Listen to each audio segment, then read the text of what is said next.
Monsieur le défenseur des droits,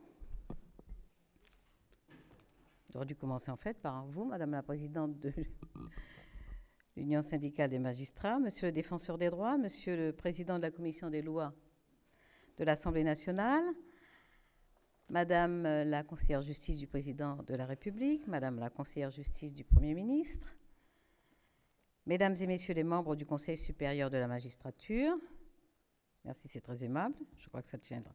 Ça ira encore. Madame le Premier Président, Madame la Procureure générale, Monsieur le Président, Monsieur le Procureur, j'ai compris qu'il y a également des bâtonniers, donc je salue les bâtonniers, des représentants de la gendarmerie et de la police, donc je les salue, mais je crois qu'il y a des représentants d'autres structures, donc je vous salue chacune et chacun d'entre vous en vos grades et qualités. Madame la présidente de l'Union syndicale des magistrats, il m'est arrivé, en vous écoutant de temps en temps, de me dire que, mais je crois l'avoir dit en d'autres phrases sans doute à votre prédécesseur, qu'il faut quand même un goût prononcé des désagréments pour venir assister à votre congrès. Je suis néanmoins heureuse d'être là, parce que je crois que toutes les occasions de rencontrer les magistrats, leurs représentants, et ceux qui font vivre au quotidien l'œuvre de justice, ces occasions sont bonnes pour lever les malentendus éventuellement, pour préciser les choses, pour entendre. Et je crois en particulier qu'il est important que le garde des Sceaux soit présent aux événements organisés par les représentants syndicaux des magistrats. Je suis persuadée que la liberté syndicale s'applique également aux magistrats. C'est une garantie constitutionnelle.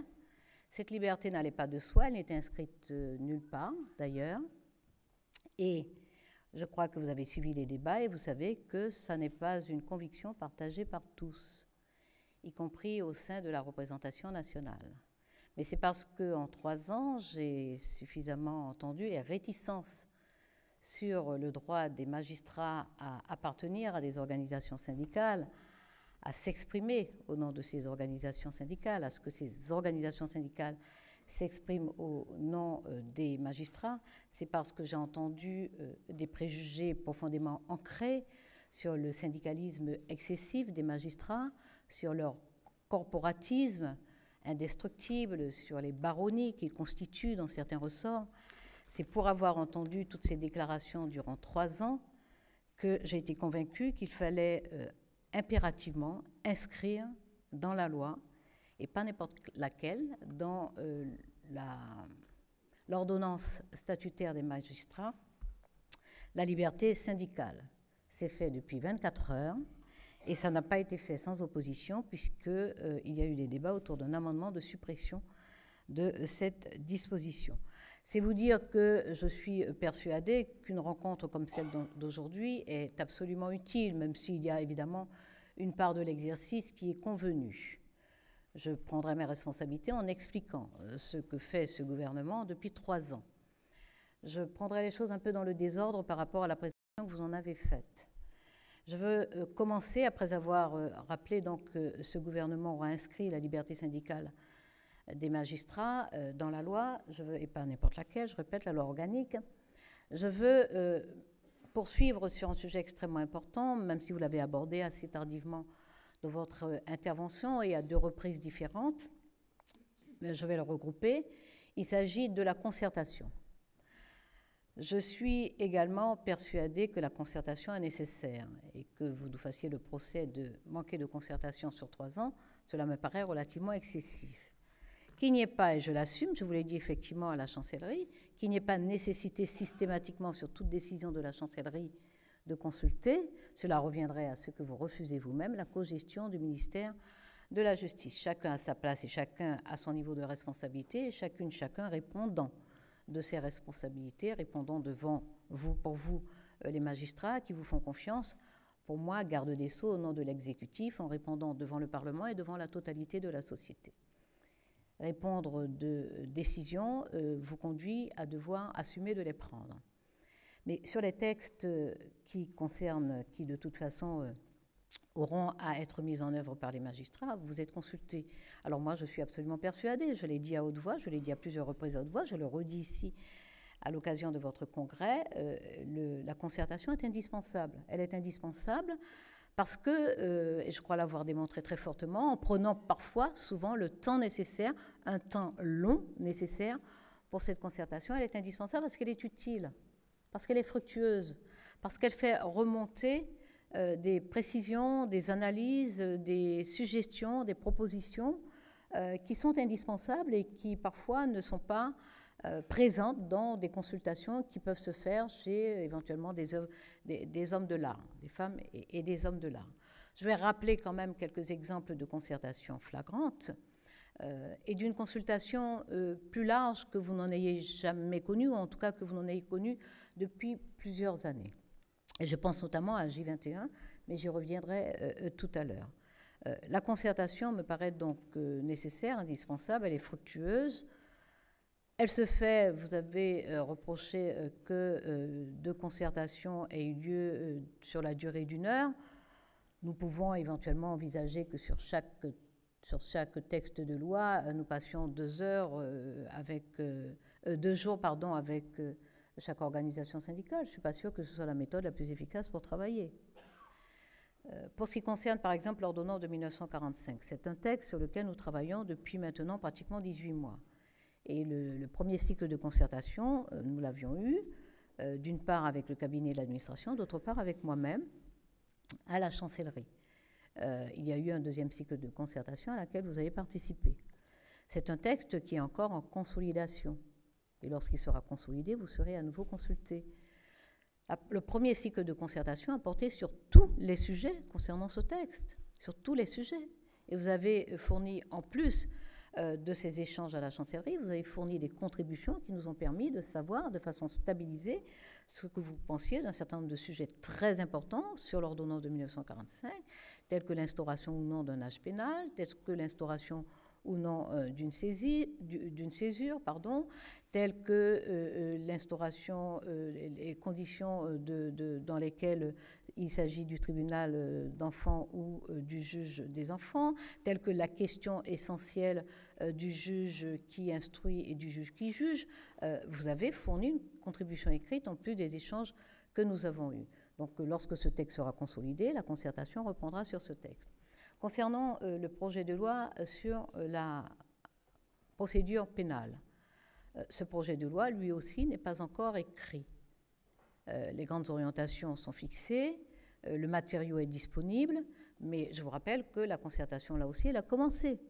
La concertation prend la forme utile selon les étapes d'un texte, et vous avez été reçu par la direction des affaires criminelles et des grâces, qui d'ailleurs attend, elle me l'a signalé, attend encore votre contribution écrite, mais en tout état de cause, une fois que nous aurons évolué sur l'écriture de ce texte, la concertation reprendra. Je rappelle d'ailleurs que, d'une façon générale, le travail que nous effectuons à la chancellerie s'appuie sur des travaux qui ont été produits pendant de nombreuses années avant que nous n'arrivions aux responsabilités. Et tous les textes que j'ai eu l'honneur de porter jusqu'à aujourd'hui devant le Parlement sont des textes qui ont été nourris par des travaux, des analyses, des publications qui ont été accumulées sur plusieurs années, dont les vôtres. Et la concertation porte sur la façon dont vous éclairez vous-même ce que vous avez déjà proposé sur tous ces sujets, puisque vous êtes exprimé déjà sur tous ces sujets.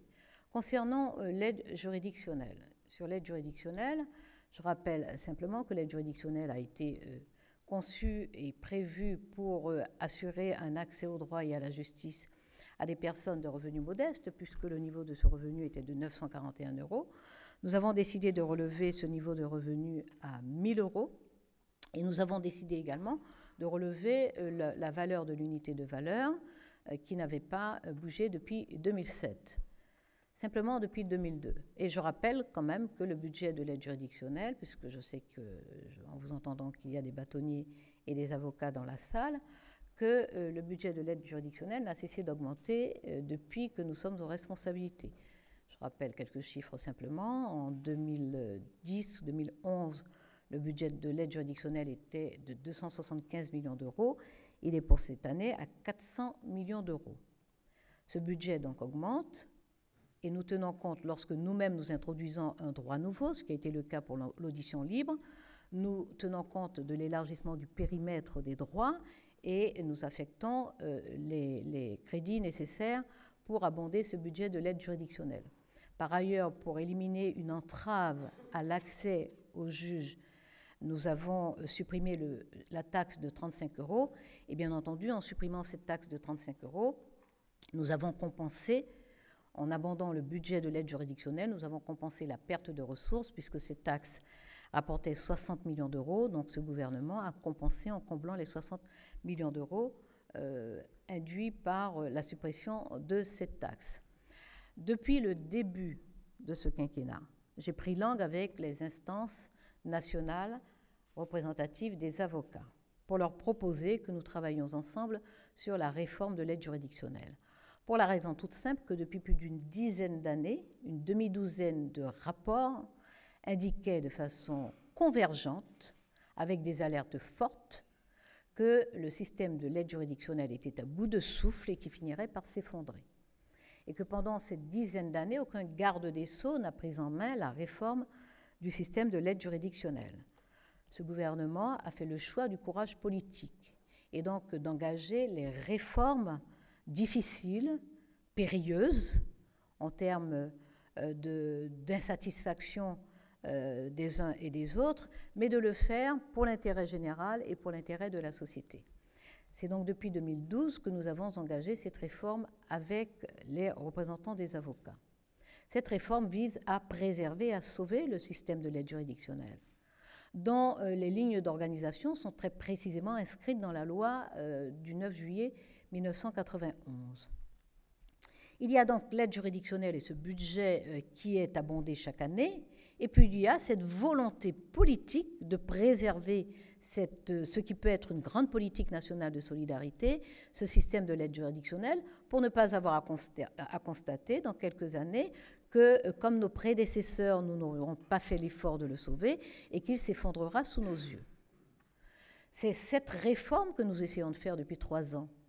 Cette réforme qui ne met pas en péril le budget de l'aide juridictionnelle chaque année, mais qui vise à préserver ce système qui existe et qui est condamné, si on en croit les analyses, tout à fait fiables d'ailleurs,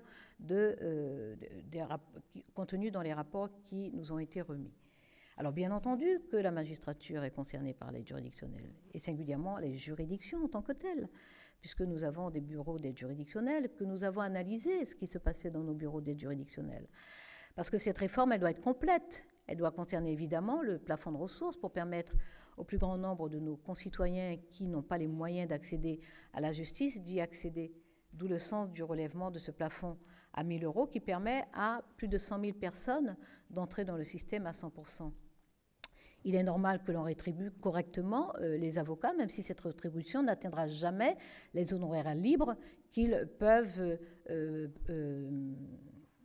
peuvent inscrire dans leur note d'honoraires vis-à-vis de leurs clients et leur totale liberté de moduler ces honoraires. Bien entendu que ce système n'est pas prévu pour assurer un revenu à temps plein à des avocats, sauf à accepter le principe de fonctionnariser une partie des avocats. Ça pourrait être le cas pour les 16% qui assurent 84% de l'aide juridictionnelle, mais je ne prendrai pas pour ma part la responsabilité de bouleverser à ce point l'identité professionnelle, l'identité globale d'une profession.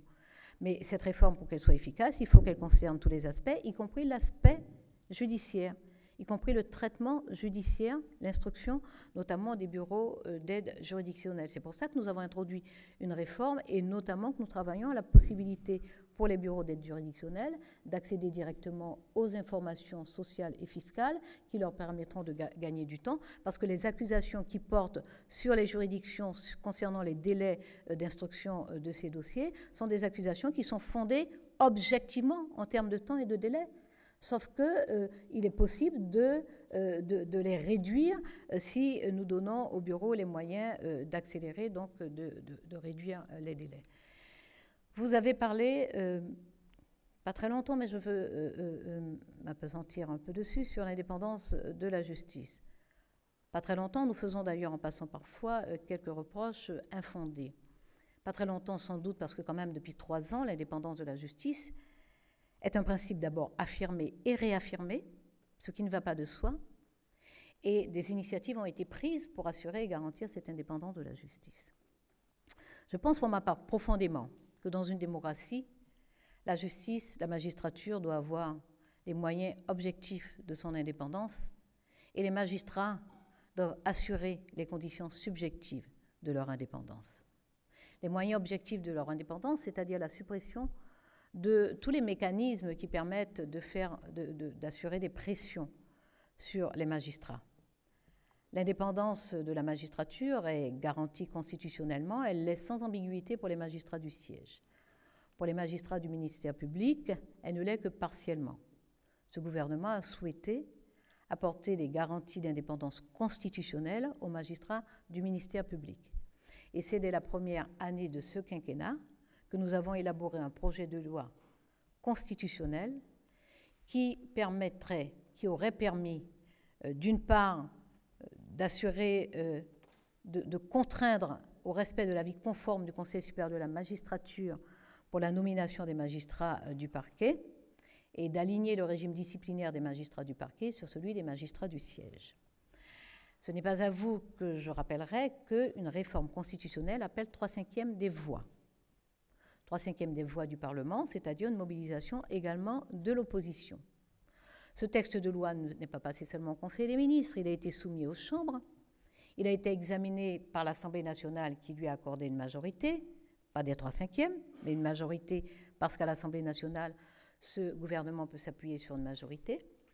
Il a été présenté au Sénat, qui a substantiellement écrêté le texte et qui ne lui a pas accordé, qui lui a accordé une majorité sur un texte extrêmement écrêté, mais même pas une majorité des 3/5. Le président de la République a exprimé sa volonté d'avancer sur cette réforme et il a demandé au Parlement que la discussion sur cette réforme soit reprise. Cette discussion devrait être reprise prochainement. Nous irons de bonne foi et avec une grande détermination dans ce débat. Les 3 jours de discussion que nous venons d'avoir au Sénat nous obligent à conserver quelques doutes sur la possibilité d'obtenir ces 35e. Mais nous livrerons à nouveau la bataille. Ce gouvernement est convaincu de la nécessité d'assurer l'indépendance de la magistrature. Faut-il encore que 3/5 du Parlement en soient également convaincus? Et ça n'est pas faute de livrer bataille. Reconnaissez que depuis 3 ans, non seulement le respect de la magistrature est total de la part de ce gouvernement, à tous les niveaux, d'abord du président de la République, mais à tous les niveaux de ce gouvernement, du Premier ministre jusqu'au secrétaire d'État. Reconnaissez que la volonté d'assurer l'indépendance de la magistrature est réelle et concrète. À travers ce respect depuis 3 ans de tous les avis du Conseil supérieur de la magistrature, qu'il s'agisse de nomination ou qu'il s'agisse de décisions disciplinaires. À travers ce projet de loi constitutionnelle qui a été soumis au Parlement. À travers la volonté que ce gouvernement a montrée et a inscrit dans le projet de loi organique pour que les procureurs généraux ne soient plus nommés en Conseil des ministres. À travers aussi la circulaire que j'ai diffusée dès le 31 juillet 2012, assurant la transparence par la publication des nominations et des candidatures et des propositions des hauts magistrats du ministère public. À travers aussi cette loi du 25 juillet 2013 qui interdit aux gardes des Sceaux de donner instruction dans les procédures individuelles. Ce gouvernement a donc montré à la fois par sa parole, par sa pratique, par ses initiatives législatives, son respect de la magistrature et son souci d'assurer l'indépendance de la magistrature. Vous évoquez, Madame la Présidente, l'idée en tout cas le vœu au moins, que le garde des Sceaux ne fasse plus se départisse de sa prérogative de proposition de magistrat pour le ministère public. C'est un débat de fond. C'est un débat de fond, mais il faut aller au fond de ce débat. Parce que si le garde des Sceaux, si l'exécutif perd toute possibilité, toute prérogative sur l'institution judiciaire, L'institution judiciaire, alors, en tant que telle, devient indépendante. En tant que telle, devient indépendante. Et c'est donc dorénavant à elle de rendre compte. C'est dorénavant à elle de s'exprimer devant le Parlement. C'est dorénavant à elle de s'exprimer devant l'opinion publique. C'est dorénavant à elle d'expliquer quelque dysfonctionnement que ce soit, quelque insuffisance que ce soit, qu'elle soit liée à des mécanismes d'organisation et de fonctionnement de l'institution, qu'elle soit liée à une erreur humaine, qu'elle soit liée à un impondérable, ce serait à elle de venir s'en expliquer. Je n'ai pas entendu dans les propositions de réforme sur l'indépendance de la magistrature une pensée aussi globale et aussi précise. Par conséquent, si c'est toujours l'exécutif qui doit répondre du budget de l'institution judiciaire, du bon fonctionnement de l'institution judiciaire, et y compris du moindre dysfonctionnement, y compris juste pratique, y compris juste logistique, si c'est l'exécutif qui doit, devant le Parlement, au moins 2 fois par semaine, mais pas seulement, au moins 2 fois par semaine, répondre de tout sur l'institution judiciaire, si c'est l'exécutif qui doit continuer à répondre de la mise en œuvre de la politique pénale, qui doit répondre des priorités qui sont fixées, parce que dans le même temps, vous dites, c'est à vous de prioriser les contentieux, si c'est donc à l'exécutif d'y répondre, l'exécutif doit pouvoir conserver au moins cette prérogative de proposer des candidatures pour le ministère public, parce que c'est le ministère public représentant les intérêts de la société qui a en charge la mise en œuvre de la politique publique. Et cette politique de la politique pénale. Et cette politique pénale est légitime. Il est légitime que ce soit le gouvernement qui la présente. Le gouvernement est issu du suffrage universel. Il a cette légitimité-là. Il revient effectivement aux citoyens de choisir les politiques publiques qui seront mises en œuvre. Il revient aux citoyens de désigner leurs représentants. Et ces représentants ont la responsabilité dès lors d'élaborer des lois, de les présenter, de les faire voter et d'assurer leur mise en œuvre et les conditions de leur mise en œuvre. Par conséquent, cette responsabilité de l'exécutif, elle demeure. Donc c'est à l'exécutif de répondre devant la société. L'exécutif doit se donner les moyens d'assumer ses responsabilités. Nous sommes allés aussi loin que possible. La dernière marche, la dernière étape à franchir, et j'espère que nous parviendrons à la franchir sous ce quinquennat, c'est bien cette réforme constitutionnelle. Mais nous sommes allés aussi loin que possible. Vous regrettez une défense insuffisante des magistrats. Comment se fait-il que des choses aussi publiques que les débats dans les chambres parlementaires, que des déclarations dans les médias vous échappent à ce point?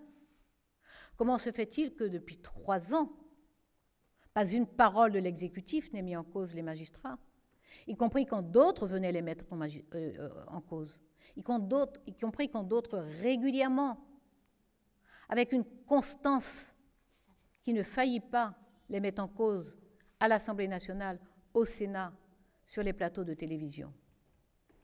Ce gouvernement a défendu sans cesse, sans faillir, la magistrature.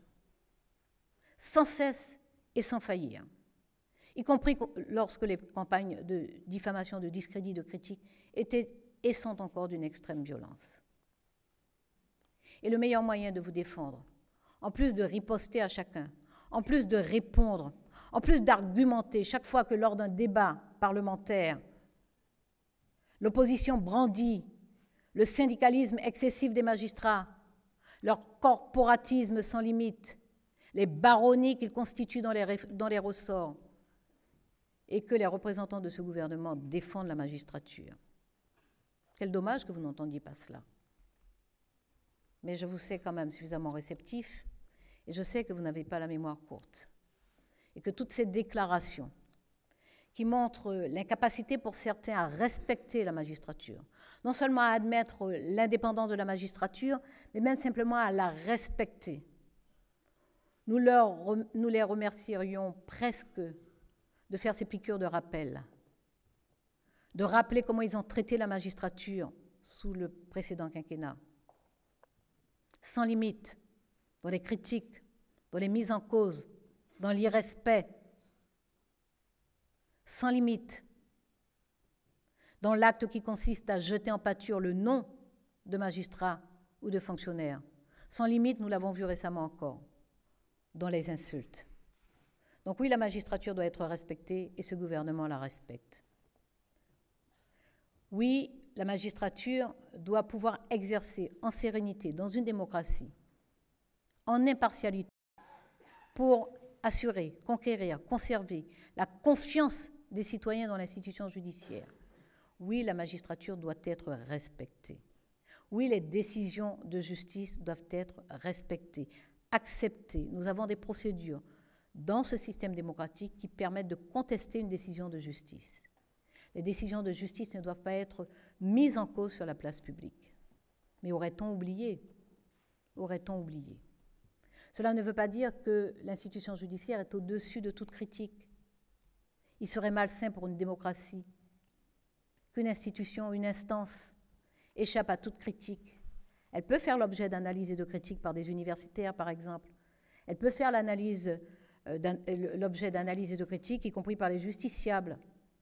Elle peut faire l'objet d'analyses et de critiques, éventuellement par des journalistes. Mais nous pensons qu'il est malsain que le pouvoir politique se livre à des critiques. Et je le répète, en 3 ans, nous n'avons jamais cédé à cette tentation malgré les pressions. Donc, l'indépendance de la magistrature, le respect de la magistrature, nous vous les avons garantis depuis 3 ans.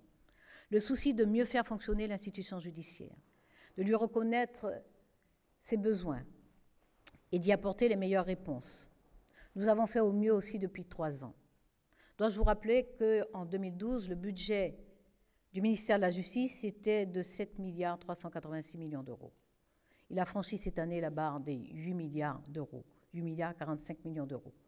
Alors vous avez rappelé que le ministère de la Justice, ce n'est pas que les juridictions, que la magistrature.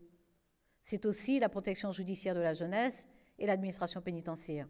Oui et heureusement. Oui et heureusement. Mais les augmentations concernent toutes les catégories, toutes les grandes administrations, les grandes catégories du ministère de la Justice, toutes. Et puis, les moyens, c'est le budget, bien entendu. Dans une période extrêmement contrainte, où le budget de la justice augmente, mais où d'autres budgets ministériels baissent, où les effectifs de la fonction publique sont stables, mais où le ministère de la Justice a une capacité importante de création d'emplois, plus importante que les engagements pris pendant la campagne par le président de la République. Le président de la République a confirmé son souci de faire de la justice un ministère prioritaire. Et alors qu'il avait pris pendant la campagne l'engagement de créer 3000 emplois sur le quinquennat pour la justice et la police, la justice aura créé presque 5000 emplois sur le quinquennat. C'est la réalité. Vous avez rappelé que nous faisons des promotions plus importantes d'élèves magistrats, d'auditeurs de justice, en ajoutant une demi-phrase que je poursuis ce que faisait mon prédécesseur.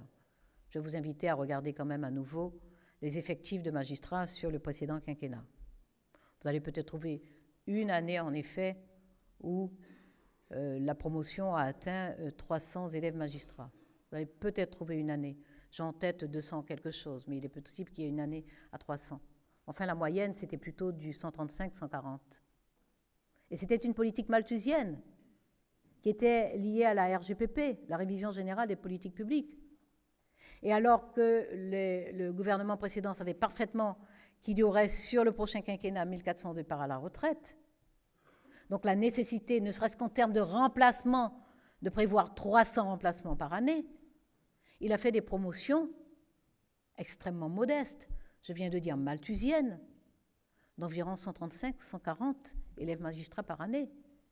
Nous avons, nous, décidé de corriger très vite ces dégâts faits sur le fonctionnement de l'autorité judiciaire, de nos juridictions. Et dès la première année, nous avons décidé de faire des promotions supérieures à 300. 358 en 2013, 364 en 2014, 382 en 2015. Et l'année qui vient, parce que évidemment nous avons ouvert en plus l'accès au concours de l'École nationale de la magistrature, par les recrutements complémentaires et latéraux. Et pour l'année qui vient, nous aurons une promotion de 373 élèves magistrats, et avec les concours complémentaires et latéraux, nous aurons une promotion de 482. 482.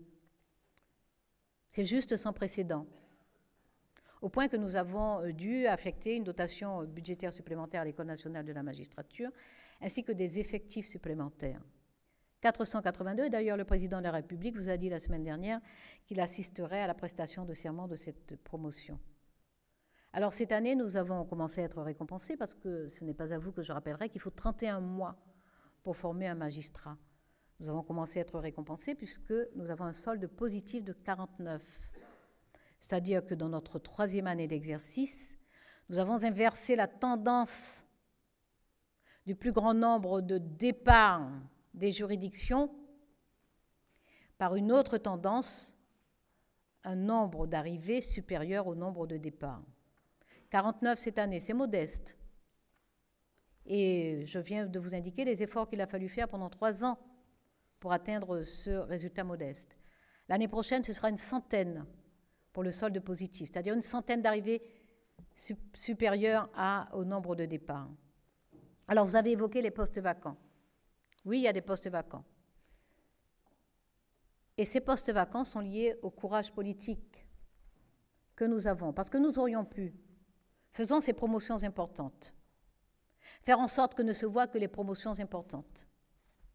Parce que tout le monde ne sait pas qu'il faut 31 mois pour former un magistrat. Mais nous avons choisi de localiser ces emplois. Dès que nous les créons, nous les localisons. Donc effectivement, ils créent des postes vacants. Ils créent des postes vacants pendant la durée de formation des magistrats. Donc oui, il y a 406 postes vacants. Lorsque je suis arrivée, il y en avait 325.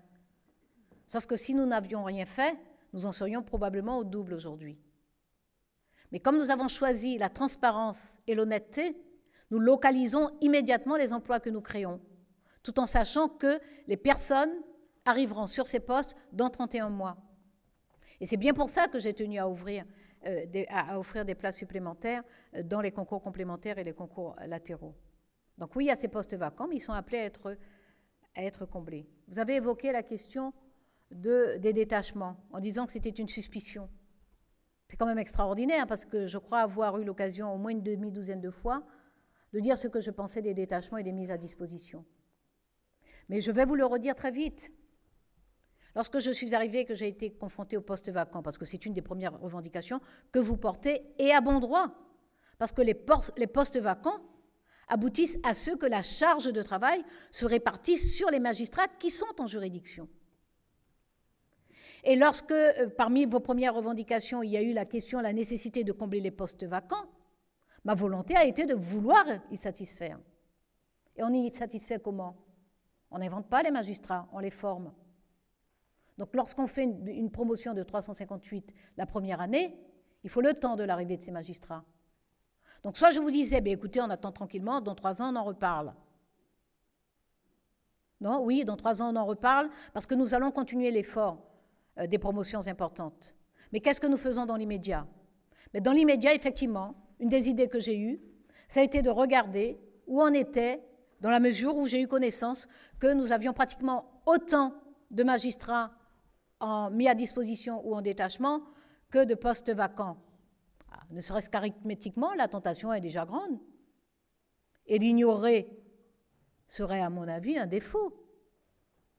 Donc, mon souci a été effectivement de voir quelle était la situation des détachements et des mises à disposition. Et très vite, Madame la Présidente, à plusieurs reprises, publiquement, j'ai indiqué que j'ai demandé à la direction des services judiciaires de prendre des dispositions pour examiner les conditions de détachement. Il se trouve qu'il y avait des magistrats détachés depuis pratiquement une vingtaine d'années, certaines une quinzaine d'années, d'autres un peu plus d'une dizaine d'années. Est-ce du bon fonctionnement de l'institution judiciaire? Il nous appartient de regarder cela de près. Mais dans le même temps, j'ai indiqué que les détachements et les mises à disposition contribuent au rayonnement de l'institution judiciaire et que c'est pour cette raison que je n'y ai pas mis fin, que c'est pour cette raison que j'ai demandé à la direction des services judiciaires de regarder au cas par cas ce qu'il est possible de faire, les détachements qui peuvent être maintenus, les mises à disposition qui peuvent être maintenues. Et vous devez reconnaître que la politique de renouvellement des détachements et des mises à disposition a été une politique plutôt libérale. Et à plusieurs reprises, en plusieurs circonstances, à plusieurs tribunes, j'ai dit et répété qu'il est souhaitable dans cette démocratie que les magistrats fassent rayonner la culture juridique, qu'ils fassent rayonner l'institution judiciaire, qu'ils fassent percoler dans la société cette culture juridique qui permet aux uns et aux autres non seulement de comprendre le droit, mais de comprendre sur quoi repose le droit et comment la société a besoin du droit pour fonctionner. Et que, en plus même de la connaissance du droit et de notre droit national, l'implication que nous avons et l'influence qu'a sur notre droit et sur notre vie quotidienne le droit européen ou le droit international, tout cela fait qu'il est souhaitable effectivement qu'il y ait des magistrats et qu'ils apportent ce lustre dans d'autres instances, dans d'autres structures, qu'ils apportent ce lustre de l'institution judiciaire. Donc il n'y a pas eu de mise en cause des magistrats comme s'ils fuyaient les juridictions dans le détachement. Il y a eu le souci de répondre à votre demande à vous de combler les postes vacants, sauf que je savais parfaitement que je n'avais pas la capacité de faire les miracles et d'inventer des magistrats pour combler les postes vacants sur le champ. Et au bout de 3 ans, je crois que nous avons toutes les raisons d'être satisfaits de la façon dont nous avons traité ces questions-là. Vous avez évoqué la question de l'allègement d'un certain nombre de charges sur les juridictions. Et vous avez parfaitement raison. Et vous savez bien, nous travaillons avec vous depuis le début sur ces questions-là. Nous avons consulté, des magistrats ont participé à des groupes de travail, et cela me permet de revenir sur cette réforme que nous appelons J21, la réforme pour la justice du XXIe siècle. Oui, il y avait lieu de moderniser, non pas la justice en elle-même est une idée moderne.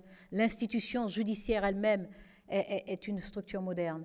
Ce qu'il fallait moderniser, c'était l'organisation et le fonctionnement de cette institution, qui n'a pas eu les moyens de se moderniser, qui ne les a pas eus.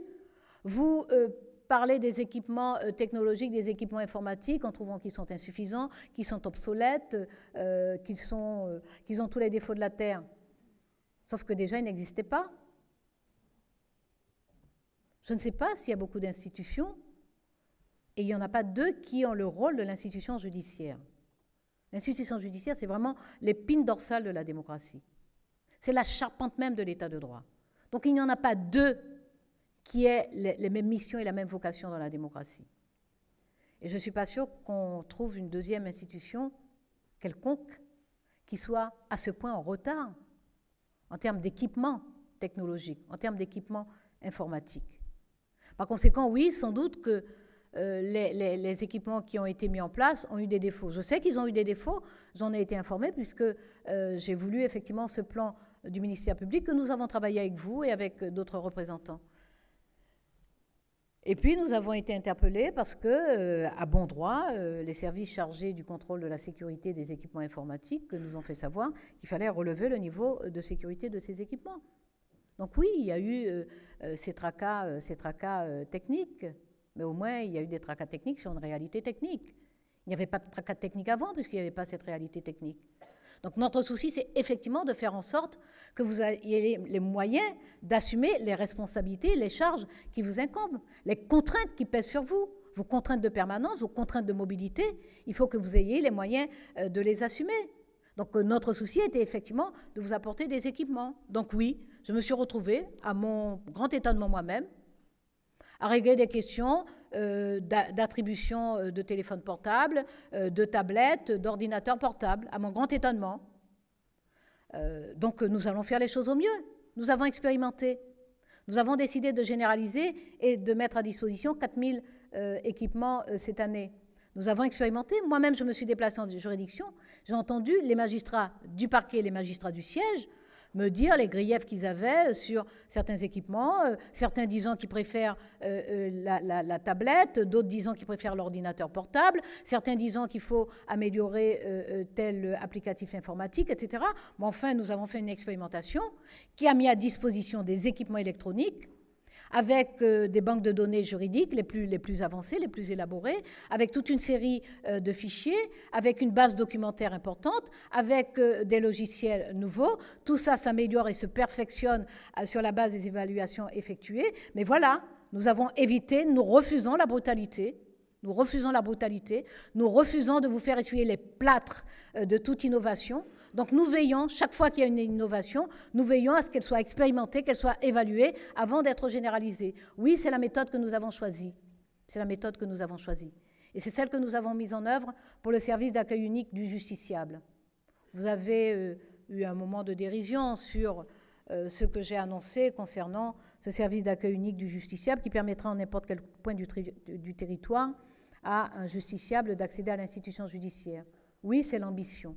Et oui, nous la mettrons en œuvre. Vous dites que Portalis ne sera prêt que dans 5 ans et sera déjà obsolète. Je ne sais pas pourquoi ça sera obsolète, parce que si c'est prêt dans 5 ans, le travail de développement sera fait par rapport à l'évolution des capacités technologiques. Si évidemment on mettait dans 5 ans quelque chose qui est pensé aujourd'hui, il est bien probable que ce soit obsolète dans 5 ans. Mais si c'est un développement, parce que les applicatifs informatiques, c'est comme ça que ça fonctionne, ce sont des développements qui sont faits, si c'est un développement, je ne vois pas pourquoi ce sera obsolète dans 5 ans, puisque le développement sera fait au fur et à mesure des capacités technologiques. Mais je porte à votre connaissance, mais je suis sûre que vous le savez, que le projet Portalis, qui d'ailleurs, lorsque je suis arrivée, était conçu comme étant un applicatif informatique qui devait être prêt dans 10 ans et coûter 40 millions d'euros, au point que dans les conditions budgétaires où nous étions, la demande m'a été faite, la suggestion aussi, y compris dans le milieu judiciaire, d'abandonner Portalis. Et c'est parce que j'ai interrogé, que j'ai circulé et que j'ai découvert qu'en matière de justice civile, il y avait des référents informatiques extrêmement disparates et qu'il était donc très difficile pour les juridictions de travailler entre elles, que j'ai compris qu'il était indispensable d'avoir cet applicatif commun à toute l'institution pour son activité civile, qui représente quand même 70% de son activité judiciaire. Donc je me suis obstinée sur Portalis et nous avons trouvé une solution. Et dès la fin de cette année 2015, nous aurons la première version de Portalis. Alors évidemment, après, il y aura des développements. Et cette première version ne va pas faire ce que fera la 5e version. Ça, c'est absolument incontestable. Mais déjà à la fin de cette année, le portail Internet Portalis permettra aux justiciables, aux citoyens, d'accéder aux informations. Il disposera d'un code qui lui permettra d'avoir accès à l'évolution et au traitement de ces requêtes, de ces procédures, et lui permettra d'accéder au suivi. Oui, moi je pense que c'est la justice du XXIe siècle, de tenir compte des modes de vie, de tenir compte de la mobilité des citoyens, d'assurer une proximité qui soit réelle et effective. Et cette proximité, c'est non seulement la réimplantation de sites judiciaires, ce que nous n'avons cessé de faire en réouvrant des tribunaux de grande instance, en créant des chambres détachées, en complétant le maillage territorial des maisons de la justice et du droit et des CDAD, et en ouvrant des bureaux d'aide aux victimes dans tous les tribunaux de grande instance, mais c'est tenir compte effectivement des modes de vie, de la demande de l'évolution du droit, de la demande de justice qui parfois n'est pas totalement fondée. Et c'est pour ça que dans J21, nous facilitons les modes alternatifs de règlement des litiges par la conciliation et par la médiation. Parce que oui, la société s'est judiciarisée. Oui, des litiges, des conflits que l'on savait régler par la parole, par le dialogue, par la discussion, par d'autres réponses dans la société, sont devenus des conflits et des litiges soumis systématiquement à l'autorité judiciaire. Et qu'il n'y a pas lieu, forcément, que ce soit l'autorité judiciaire qui continue à y répondre. Donc nous développons la conciliation et la médiation. Donc oui, Portalis sera développé au fur et à mesure, et dès la fin de cette année, ce sera possible, ce sera une réalité, que le service d'accueil unique du justiciable soit à la fois un point d'entrée polyvalent et un point d'entrée procédural pour les justiciables. Sur les autres contentieux, sur le contentieux électoral, nous vous l'avons dit, c'est une question compliquée, même si la part qui revient à l'institution judiciaire est très très faible. Nous avons les chiffres très très faibles par rapport à la part assumée par la police et la gendarmerie, mais il n'empêche que j'entends effectivement que ce contentieux pèse sur les juridictions. Donc nous n'avons pas terminé, les discussions sont difficiles, elles sont difficiles effectivement, mais nous allons poursuivre, et ça n'est pas, comme c'est du niveau réglementaire, ça n'est pas la discussion sur la loi J21 qui va nous empêcher d'avancer sur ces points. Sur d'autres contentieux, vous en avez évoqué, qui ne sont pas importants en termes de charges. Bon, Si nous les avions laissés, vous auriez dit, même s'ils ne sont pas importants, ça nous dégage quand même des équivalents temps plein, ça nous dégage aussi du temps. Mais nous les sortons, ce qui n'est pas simple non plus. Ça n'est pas simple non plus. Et si vous avez suivi les débats, vous avez vu ce qui s'est passé peut-être pour le PACS, pour le transfert du PACS. Nous étions au Sénat, dans l'Assemblée parlementaire qui représente les collectivités. La discussion a été extrêmement rude. Et pourtant, nous avons discuté pendant plus de 8 mois avec l'Association des maires de France. Sur le PACS, sur le registre papier d'état civil, la discussion a été extrêmement rude au Sénat. Donc ça vous paraît dérisoire, mais ça n'est pas si dérisoire que ça pour les autres, puisque les résistances sont extrêmement fortes. Alors sur les transferts de contentieux, nous en avions déjà fait. Nous avons déjà obtenu du Parlement deux lois d'habilitation qui nous ont permis, par exemple, sur le contentieux des tutelles, d'assouplir les règles de façon à vous décharger. Parce que lorsque je suis arrivée, une des grandes demandes, la première demande, a été de reporter le délai pour la révision des mesures de tutelle, ce à quoi j'avais consenti, avant de me rendre compte que ça n'était pas une bonne idée, puisque ça rajouterait une année de stock, et qu'il valait mieux maintenir, créer les conditions, ce que j'ai fait en augmentant les greffes et en envoyant des vacataires, mais bien entendu, le travail a été fait dans les juridictions par les greffiers, les fonctionnaires et les chefs de juridiction, et les magistrats, bien entendu, ce travail a été fait dans les juridictions. Mais nous avons tenu le délai, et par contre, dans la loi, j'ai introduit des éléments d'assouplissement qui permettent qui suppriment le couperet de la révision obligatoire de la totalité des mesures de tutelle tous les 5 ans. Donc nous avons déjà allégé ce contentieux. Nous avons allégé un contentieux multiple sur les règles d'administration légale. Mais sur l'allègement des contentieux, il y a aussi des oppositions, y compris les vôtres parfois. Lorsque il m'a été demandé, par exemple, en 2013, de prévoir, de sortir, de déjudiciariser le divorce par consentement mutuel, vous avez exprimé une opposition. Et cette opposition, j'en ai tenu compte, au point de supprimer les articles qui étaient prévus dans le projet de loi d'habilitation.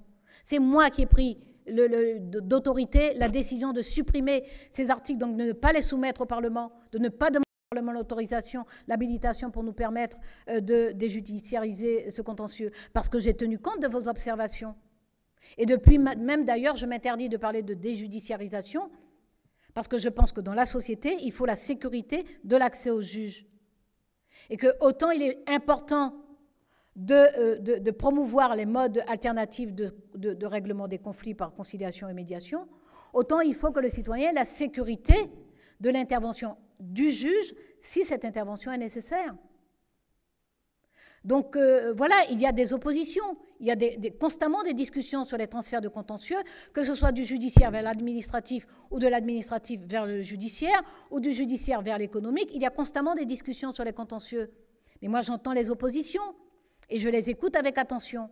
Ce que je m'impose par contre, c'est que s'il y a des transferts de contentieux d'un autre ordre vers le judiciaire, de m'assurer que le judiciaire aura les moyens, en termes d'effectifs, de magistrats et de greffiers, aura les moyens de faire face, et en termes logistiques aussi et financiers, de faire face à ces transferts de contentieux. Voilà ce que je m'impose.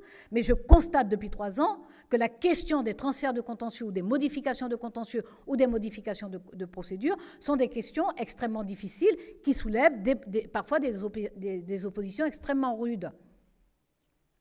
Sur l'allègement donc du travail dans les juridictions, vous savez que je le fais avec la plus grande attention et que là aussi, j'ai choisi de ne pas le faire avec brutalité. Et c'est ainsi que, ce qui n'est pas simple à expliquer d'ailleurs aux parlementaires, c'est ainsi que nous avons veillé à ce que de multiples dispositions permettent de recentrer aussi bien les magistrats que les greffiers sur leur mission juridictionnelle. Le transfert du PACS, par exemple, en fait partie. Parce que lorsque nous dégageons les greffiers d'un certain nombre de tâches, les greffiers deviennent plus disponibles aussi pour celles qui doivent assurer à vos côtés les tâches juridictionnelles qui leur incombent et qui sont importantes.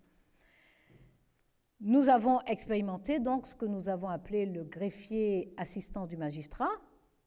Nous ne l'avons pas imposé, nous l'avons expérimenté, nous l'avons évalué. Et il semble que le greffier assistant du magistrat soit un vrai succès, à telle enseigne que plusieurs juridictions l'ont demandé, soit un vrai succès, comme l'expérimentation du service accueil unique du justiciable est un vrai succès, et nous avons de multiples demandes de juridiction pour pour entrer dans l'expérimentation et nous les généralisons dans la loi J21. En généralisant, nous créons aussi les postes qui correspondent. Nous créons les postes de greffiers qui correspondent, nous mettons en place la formation qui correspond à ces nécessités. Donc nous avons choisi de ne pas brutaliser l'institution judiciaire, d'expérimenter après avoir beaucoup consulté et de généraliser après avoir évalué l'expérimentation. Sur la méthode, puisque je parlais tout à l'heure de concertation, très très rapidement, sur la méthode pour J21, c'est quand même 2 ans et demi de consultation. 2 ans et demi. D'abord, une étude de fond confiée à l'Institut des hautes études pour la justice. Ensuite, 4 groupes de travail.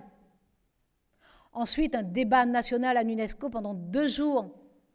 Je ne connais pas de précédent où on a rassemblé les représentants des juridictions et de tous les métiers et de toutes les professions judiciaires pendant 2 jours dans un lieu prestigieux comme l'UNESCO pour débattre ensemble des questions importantes de l'institution judiciaire et des réformes à faire.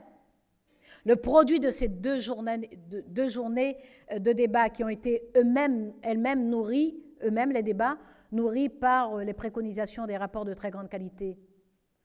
Ce produit a été diffusé dans toutes les juridictions, vous avez été consultés, les barreaux l'ont été aussi. Et les 2000 contributions qui nous sont remontées ont été le matériau à partir duquel nous avons élaboré ce projet de loi. Donc moi, je veux bien plus exemplaire que ça en termes de méthode de concertation et de consultation. Je veux bien plus exemplaire que ça. Après qu'il y ait des insatisfactions, je veux bien. Nous avions prévu le tribunal de première instance. De nombreux travaux ont démontré que c'est une organisation plus rationnelle de la première instance. Nous avons eu des remontées d'opposition à ce qui était pourtant un engagement du président de la République. Nous y avons renoncé parce que nous ne voulons pas faire de réforme contre l'institution judiciaire, contre l'autorité judiciaire, parce que nous pensons que l'efficacité d'une réforme est garantie par la capacité de ceux qui vont la mettre en œuvre à se l'approprier. Et que s'il y a très clairement une volonté de ne pas la faire, ça n'est pas la peine de brutaliser les gens. Et si vous avez oublié ce qu'étaient les brutalités, et notamment celle de la carte judiciaire de 2008, j'espère que vous n'aurez pas à vous en ressouvenir. Donc sur les contentieux, sur l'organisation, sur l'innovation, sur la modernisation, nous faisons ainsi par étapes. Il vous est arrivé d'ailleurs de nous reprocher d'aller trop lentement. Et nous sommes allés lentement parce que souvent nous avons pris le temps de la concertation et de la consultation. Maintenant, les choses arrivent à leur terme, elles prennent forme, elles se construisent et nous espérons que vous verrez vous-même que les choses qui ont été expérimentées, qui ont été bien mises en œuvre, qui ont été bien évaluées et qui ont été généralisées améliorent le fonctionnement de l'institution judiciaire. Je voudrais dire quelques mots des greffes parce que c'est tous les jours que les greffiers assurent la sécurité des procédures et assurent le bon fonctionnement de l'institution judiciaire. Nous avons voulu en tenir compte. Et nous avons engagé cette année une réforme statutaire et indemnitaire. La dernière remontait à plus de 10 ans. C'était donc un acte de justice, mais c'est un acte aussi d'efficacité. C'est un acte d'accompagnement de l'évolution du métier de greffier.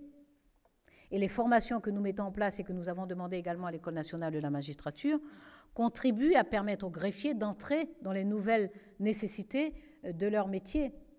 Et lorsque nous faisons cela avec les greffiers, nous le faisons pour les greffiers, un acte de justice sociale, un acte de justice salariale, un acte de justice professionnelle, mais un acte aussi d'efficacité pour le fonctionnement des juridictions.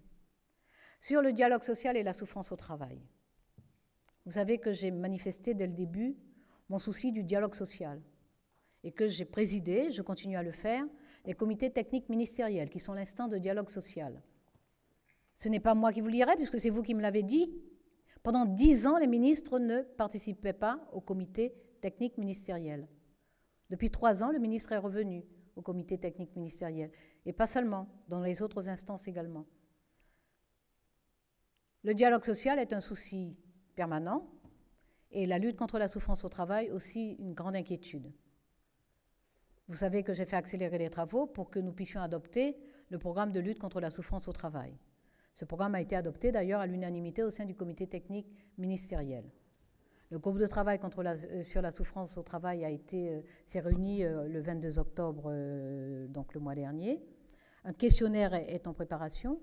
Nous venons de lancer le marché pour le numéro vert qui permettra aux magistrats d'appeler pour avoir déjà dans un premier temps une assistance au téléphone, parce que je sais ce que c'est que le mal-être. J'ai suffisamment circulé en juridiction, j'ai suffisamment pris le temps d'écouter.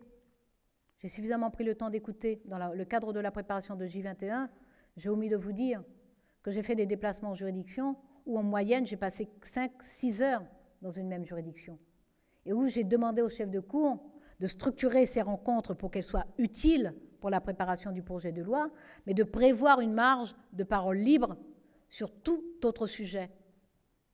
Et c'est ainsi que j'ai pu entendre très librement des magistrats, des jeunes magistrats souvent, mais pas seulement, des magistrats très expérimentés, qui s'interrogent sur le sens de leur mission, qu'ils soient au parquet, qu'ils soient au siège, qui s'interrogent sur la pression, sur la demande de justice de plus en plus intense, de plus en plus massive dans la société, qui s'interrogeaient sur les conditions dans lesquelles ils étaient appelés à travailler et donc de la façon dont leur mission perdait du sens, qui n'osaient pas exposer là publiquement leur stress, leur fatigue, leurs inquiétudes, leur dégoût peut-être parfois, leurs doutes.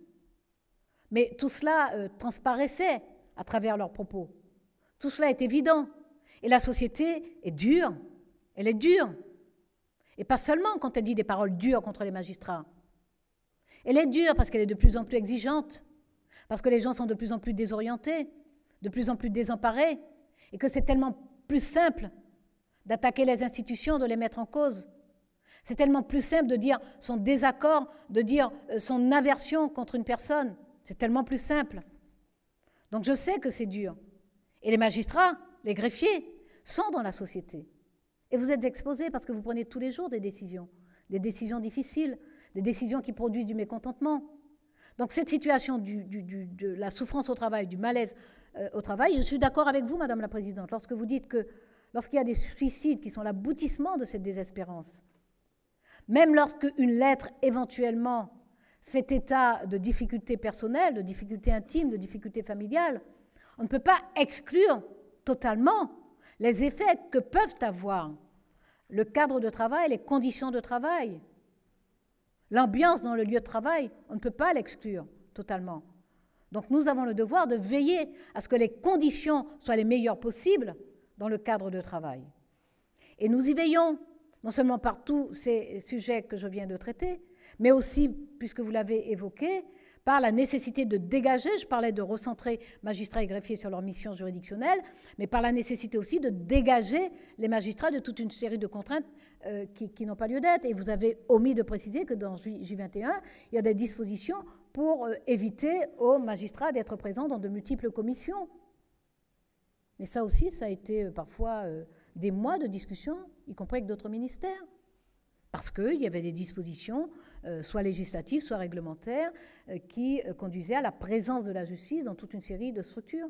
Et déjà, lorsque nous avons mis en place les ordres de sécurité prioritaires, donc dès la première vague en 2012, j'ai fait réunir par la direction des affaires criminelles et des grâces, et j'y étais présente, je m'y suis exprimée, j'ai écouté les uns et les autres, les procureurs et les procureurs généraux, et j'ai aussitôt mobilisé la direction des services judiciaires de façon à travailler sur la façon dont les magistrats doivent être présents dans des cellules de coordination, dans des commissions administratives, etc. Parce que la création des zones de sécurité prioritaire avec justement ces cellules de coordination attrayait les magistrats vers de nouvelles activités administratives, utiles pour leur activité judiciaire, juridictionnelle, utiles, mais néanmoins qui leur prend du temps.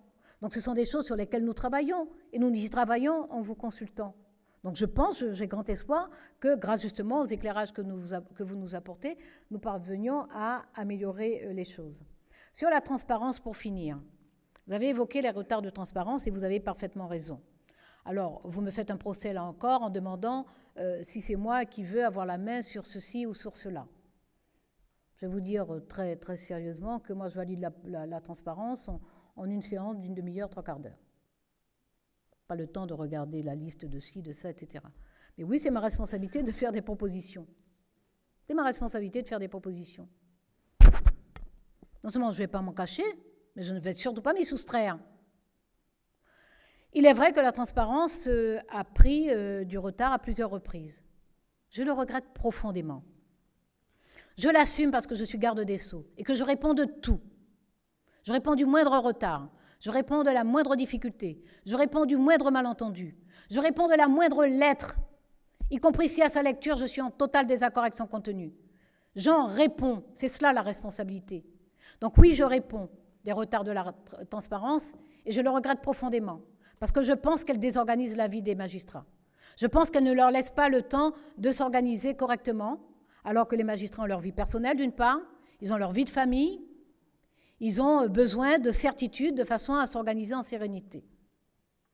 J'ai demandé à la nouvelle directrice des services judiciaires de nous proposer un calendrier stable, plutôt qu'à chaque fois d'être dans le moment de la transparence et d'essayer de répondre à des difficultés, puisqu'il m'a indiqué qu'il y a par exemple des desiderata qui changent au dernier moment, et ces desiderata provoquent des mouvements en chaîne, qu'il y a des événements extérieurs imprévus qui, eux aussi, provoquent des modifications. Chaque modification, vous le savez mieux que personne, provoque des mouvements en chaîne.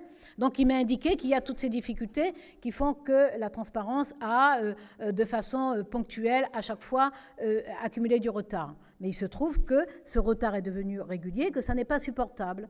Donc j'ai demandé à Mme Thuot, la nouvelle directrice des services judiciaires, de nous présenter un calendrier prévisionnel. Et moi, je m'engage à ce que nous puissions respecter ce calendrier prévisionnel. Alors ça va peut-être nous contraindre à prendre un certain nombre de décisions. Il va arriver, par exemple, peut-être que plutôt que de prendre du retard sur la transparence, je décide de la publier pour respecter le calendrier, mais que nous soyons obligés de renoncer, par exemple, à pourvoir certains postes. Il faudra l'accepter et l'assumer. Parce que de la connaissance que j'ai de modifications, de désirs exprimés au dernier moment ou de changements, oui, il est arrivé qu'on m'indique que telle modification provoque une cascade de modifications sur des affectations de postes. Il est arrivé, par exemple, que moi, je prenne sur moi plutôt que de voir un retard sur la transparence, de décider qu'une demi-douzaine de postes feront l'objet d'une transparence intermédiaire. Et ce que je dis est facile à vérifier. Il suffit de remonter sur l'année. Il y a eu des transparences intermédiaires sur l'année. Parce que soit c'était reculer encore la transparence régulière et donc augmenter le retard, soit après faire une transparence séparée. Il est arrivé que je prenne la décision de faire une transparence séparée. Alors, moi, je ne vous interdis pas de nous faire tous les procès. Je ne vous interdis pas de nous faire tous les procès. Je prends simplement devant vous l'engagement, et la directrice des services judiciaires y veillera, l'engagement de respecter le calendrier qui aura été élaboré, sur lequel vous aurez probablement été consulté. Je suppose que c'est utile de vous consulter sur ce calendrier, et dont vous aurez connaissance. Je m'engage à le respecter. Maintenant, vous pouvez me faire tous les procès que vous voulez, c'est votre droit, c'est votre liberté, et c'est même d'une certaine façon un peu de ce que l'on attend d'une organisation syndicale, d'abord de dire ce qui ne va pas, et je vous remercie, j'aurais dû commencer par cela d'ailleurs, je vous remercie d'avoir pris le temps de dire ce qui va, ou ce qui s'est amélioré. Donc c'est votre rôle, mais c'est le mien de dire aussi. D'une part, l'éthique selon laquelle ce gouvernement a décidé de conduire son action, les principes sur lesquels sont fondées nos politiques publiques, et de vous rappeler un certain nombre d'actes, de pratiques, d'actions qui ont été mises en œuvre depuis 3 ans et qui tranchent profondément avec les politiques publiques que vous avez connues précédemment. Parce que tout de même, j'affirme pour ma part que ce n'est pas la même chose d'augmenter un budget que de le réduire ou de le laisser stagner, quand dans le même temps, on augmente les fonctions, on augmente les missions et qu'on réduit les effectifs. Que ce n'est pas la même chose de créer des emplois que d'en détruire. Que ce n'est pas la même chose de moderniser le fonctionnement et l'organisation de l'institution judiciaire, de moderniser les équipements de travail ou de les laisser en déshérence. J'affirme qu'effectivement, ce n'est pas la même chose d'attiser des incompréhensions, des rancœurs, entre magistrats et greffiers, par exemple, ou de faciliter leurs relations, de fluidifier leurs relations, de créer des conditions de travail d'équipe. J'affirme que ça n'est pas la même chose de muter des procureurs, de démembrer des procédures, d'intervenir dans les procédures individuelles. Ça n'est pas la même chose que de respecter les magistrats, de respecter les fonctionnaires, de respecter les avis du Conseil supérieur de la magistrature et d'inscrire dans la loi l'interdiction d'intervenir dans les procédures. Je dis que ça n'est pas la même chose de proclamer la dépénalisation du droit des affaires, de réaliser la dépénalisation du droit des affaires, de réduire les effectifs d'enquêteurs, de réduire les effectifs de magistrats. Ça n'est pas la même chose que de créer un parquet financier national, d'adopter une loi solide, musclée, contre la délinquance économique et financière, d'aggraver les sanctions, de consolider l'AGRASC, l'Agence de recouvrement de saisie et de confiscation des avoirs criminels, de renforcer les GIRS, nos juridictions interrégionales spécialisées. Ça n'est pas la même chose. Ça n'a pas la même chose de manquer de respect aux magistrats et aux greffiers que de rétablir le dialogue social et de lutter contre la souffrance au travail. Je dis que ça n'est pas la même chose de commenter sans arrêt les procédures, de contester constamment les décisions de justice. Ça n'est pas la même chose que de s'interdire de commenter les procédures, de s'interdire pendant 3 ans, sans une exception, de commenter les procédures, de reconnaître la préséance de la parole du procureur ou de la parole du juge d'instruction sur les procédures. Je dis que ça n'est pas la même chose de jeter en pâture à la vindicte publique les noms de magistrats, les noms de fonctionnaires, au moindre fait divers, au premier dysfonctionnement, à chaque drame, à chaque tragédie. Non, ça n'est pas la même chose que de tenir bon, que d'affronter les critiques, les campagnes diffamatoires, que de faire front, de faire barrage à cette violence, à cette avalanche de calomnie. Non, ça n'est pas la même chose de respecter ou de jeter à la vindicte publique. Non, ça n'est pas la même chose. Parce que dans un cas, on fait place à la démagogie, à la surenchère répressive, à géométrie variable d'ailleurs, à l'esprit de vengeance, à l'arrogance des puissants et des nantis face aux plus démunis, aux plus vulnérables, mais aussi à l'encontre de ceux qui servent l'intérêt général, à l'encontre de ceux qui servent le service public, à l'encontre de ceux qui accomplissent au quotidien la promesse républicaine de l'égalité. Je dis que ça n'est pas la même chose. Ces politiques publiques qui ont donné place à cet esprit de vengeance, à cette surenchère répressive, à cette démagogie, mais ça n'est pas la nôtre. La nôtre, elle fait place au respect, à l'estime, à la considération. Elle fait place aux grandes valeurs essentielles de la République, à la probité, à l'intégrité, à ces valeurs que vous portez, qui vous inspirent, qui vous motivent, et qu'il est important de donner à voir à la société, non seulement pour avoir la confiance du citoyen, mais pour que le citoyen sache que sa démocratie est solide, que les institutions sont là, fortes et protectrices. Non, ce n'est pas la même chose, mesdames et messieurs. Il est important que la justice le dise. Il est important que la justice le montre.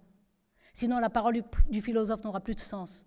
Lorsque Kant écrivait que si la justice disparaît, c'est chose sans valeur que le fait que des hommes vivent sur terre. Je vous remercie, mesdames et messieurs, de m'avoir accueilli ici. Je vous remercie de m'avoir écouté. Cette écoute a été d'une grande qualité. Mais je vous remercie plus encore de l'image de dignité que vous donnez au quotidien, par-delà les bruits et les fureurs. Merci de donner cette image de dignité. Quoi que vous pensiez de ma personne, vous resterez plus longtemps dans l'institution judiciaire que moi. Quoi que vous pensiez de ma personne, quoi que vous pensiez de mon action, merci de donner cette image de dignité parce qu'elle nourrit l'espoir et l'espoir est indispensable à nos concitoyens.